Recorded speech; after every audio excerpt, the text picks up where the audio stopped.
Welcome everyone in today's video. Today, we will talk about 2022 movie Babylon, which has IMDb rating 7.3. So without further delay, let's start today's video. Damien Chazelle is fixated on the rebuffing quest for flawlessness. Whether it's tracking down a faultless beat, tearing into space, or becoming showbiz royalty in Hollywood, his movies highlight characters who will persevere through physical and profound torment to arrive at the end goal. On the off chance that Fantasy World was his wide looked at, nostalgic glance at the film machine, Babylon feels like an extremely purposeful counter to the reactions of that film.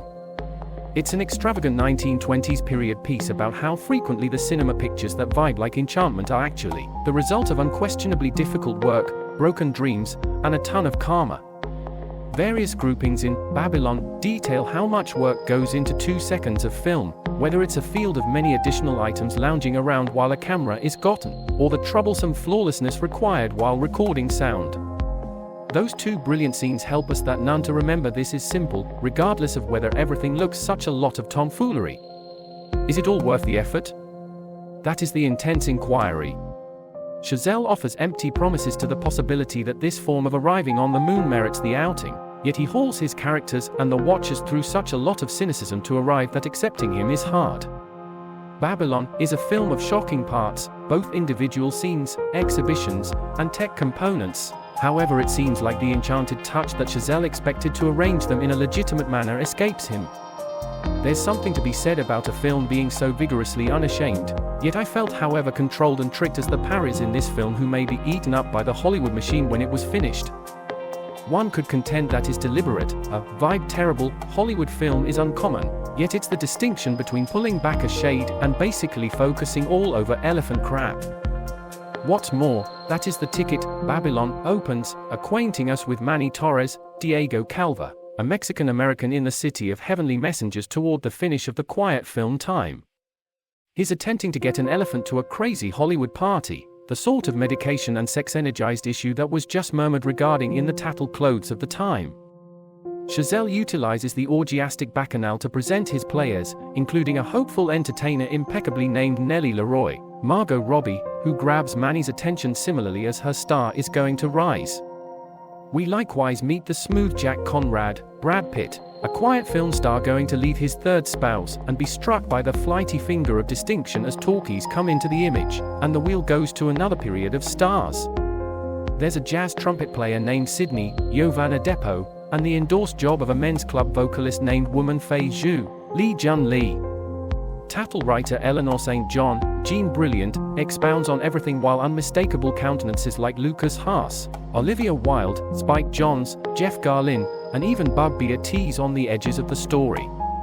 It's an irrefutably expert group, drove by one more brave abandoned Robbie and a star production one from Calva, yet Pitt is the stick out, conveying a feeling of lost magnificence that occasionally feels practically private. Pitt has been a star for north of 30 years, he's seen legends like Jack Conrad travel every which way, and he saturates his presentation with an engaging despairing that gives the whole film profundity that it might have utilized in a couple of additional spots.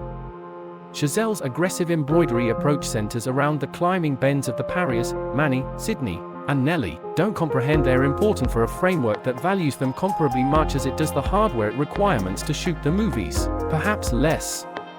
Indeed, even the star Jack Conrad will find how expendable legends can be. Every one of them become power players in their own specific manner. Nellie holds the screen such that couple of entertainers other than Robbie could convey convincingly. Sydney's melodic ability rises as sound assumes control over the silence. Manny is plainly one of the more brilliant individuals on a set, and that awards him a rising number of choices. There's an immature romantic tale among Manny and Nellie. However, this film is more about the affection for motion pictures and Hollywood history than sentiment. It is likewise stacked with a staggering mix of verifiable detail and metropolitan legends. Chazelle obviously got his work done. Furthermore, by and by, it seems like the movie producer's responsibility raised his group of craftspeople. Linus Sandgren's liquid cinematography provides the film with a great deal of its energy. His shots are seldom conspicuous yet consistently propulsive. Justin Hurwitz's score may be awesome of the year, tracking down repeating topics for characters gives the whole piece even more a feeling of show, an association that fits this story's dim tone and lamentable endings. The creation configuration rides that line between feeling certified and furthermore awesome simultaneously. The intercutting of the tales in some cases feels like it moves away from the brilliant manager Tom Cross. However, that is more a result of Chazelle's periodically unfocused content than anything in the altering room. About that content. Babylon is a trial of whether a film can be the amount of its ravishing pieces. An incredible score, a capable outfit, and master cinematography, all are certain here. But there are account components of Babylon that vibe empty all along and just get all the more so as Chazelle attempts to infuse a few manipulative examples into the last scenes. A film like Babylon can be forcefully harsh and scornful, yet I found it double-dealing when it attempts to play the "isn't it all worth the effort" card that everybody knows is coming in the last scenes. Devotees of this film appear to be loving this finale, however it struck me as the falsest material in Chazelle's vocation. There's a feeling that Chazelle is proposing that we don't get Sinjin in the downpour, in the event that lives aren't obliterated during the progress from quiet to talkies, and isn't it extraordinary that we got that film? That is a profoundly negative and shallow method for taking a gander at filmmaking.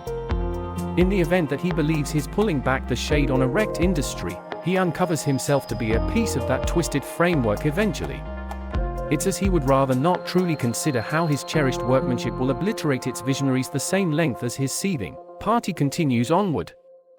Thanks for staying with this video for so long. Stay tuned by subscribing Cinemic to get new movie updates.